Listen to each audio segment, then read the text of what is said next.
عقیدہ توحید ہمارا بنیادی عقیدہ ہے۔ عقیدہ توحید کے بعد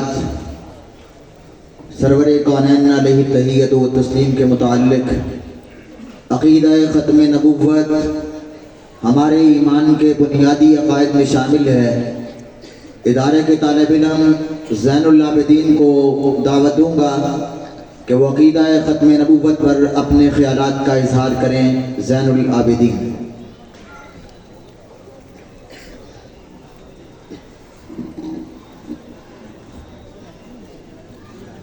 السلام علیکم ورحمۃ اللہ وبرکاتہ۔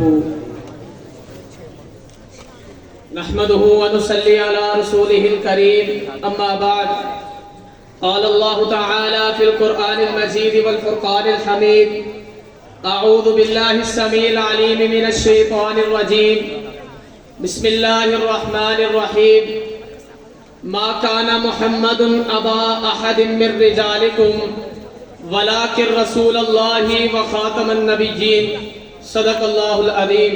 اما بعد، معزز سامعین کرام اور آنے والے مہمانان کرام اور میری آنکھوں کے سامنے مستقبل کے روشندہ ستاروں، آج میں آپ احباب کے سامنے جس موضوع پر آپ احباب کی کانوں کی سماعت بنانا چاہتا ہوں وہ میرا عنوان عقیدہ ختم نبوت ہے۔ کائنات کے لوگوں، عقیدہ ختم نبوت یہ مسلمانوں کے لیے انتہائی اہمیت اور بنیادی نوعیت ہے۔ کعبے کے رب کی قسم اٹھا کر کہتا ہوں، اگر اس مسئلے کو زندگی اور موت کا معاملہ کہا جائے تو مبالغہ نہ ہوگا۔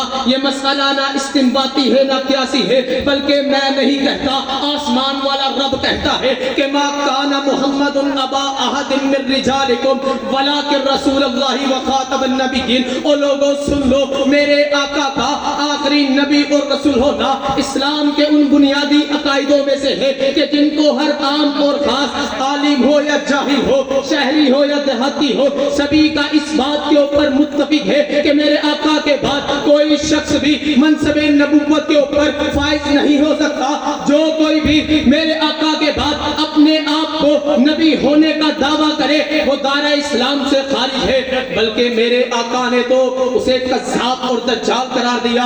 کائنات کے لوگوں، اگر میں بات کروں یمامہ کے میدان کی، اگر میں بات کروں ان بدری صحابہ کی، کعبے کے رب کی قسم اٹھا کر کہتا ہوں، میدان یمامہ میں 1200 صحابہ کرام کی لاشیں بکھری پڑی تھی۔ کسی کا سر تن سے جدا کیا گیا تھا، کسی کے ہاتھ کٹے ہوئے تھے، کسی کی ٹانگیں کٹی ہوئی تھی، کسی کا سینہ چاک کیا گیا تھا، کسی کا پیٹ پھاڑا گیا تھا، تو کسی کے پورے کا پورا وجود ٹکڑوں میں تقسیم پڑا ہوا تھا۔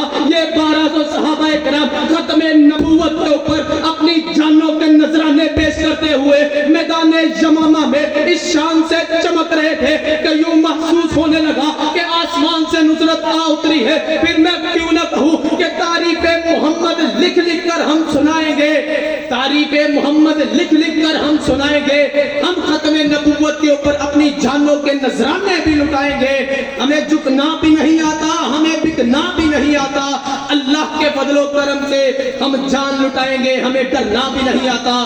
کائنات کے لوگوں، اگر ختم نبوت، اگر میرے آقا کا آخری نبی اور رسول ہونا مکمل نہ ہوتا تو پھر مجھے جواب دیجئے، آسمان والا رب اس آیت کو کیوں نازل کرتا کہ اليوم اکملت لکم دینکم واتممت علیکم نعمتی ورضیت لکم الاسلام دینا۔ مجھے جواب دیجئے، میرے آقا کیوں کہتے، اے لوگوں سن لو، انا خاتم النبیین لا نبی بعدی۔ کیوں آسمان والا رب کہتا کہ ما کان محمد ابا احد من رجالکم ولکن رسول اللہ وخاتم النبیین۔ لہذا ہمیں اس بات سے اس سبق ملتا ہے کہ میرے آقا کے بعد کوئی شخص بھی منصب نبوت کے اوپر فائز نہیں ہو سکتا۔ میرے آقا پر ہر قسم کی وحی کا اختتام ہو چکا ہے۔ اللہ سبحانہ و تعالی سے دعا ہے کہ جو کچھ سنایا ہے اس پر عمل کرنے کی توفیق عطا فرمائے۔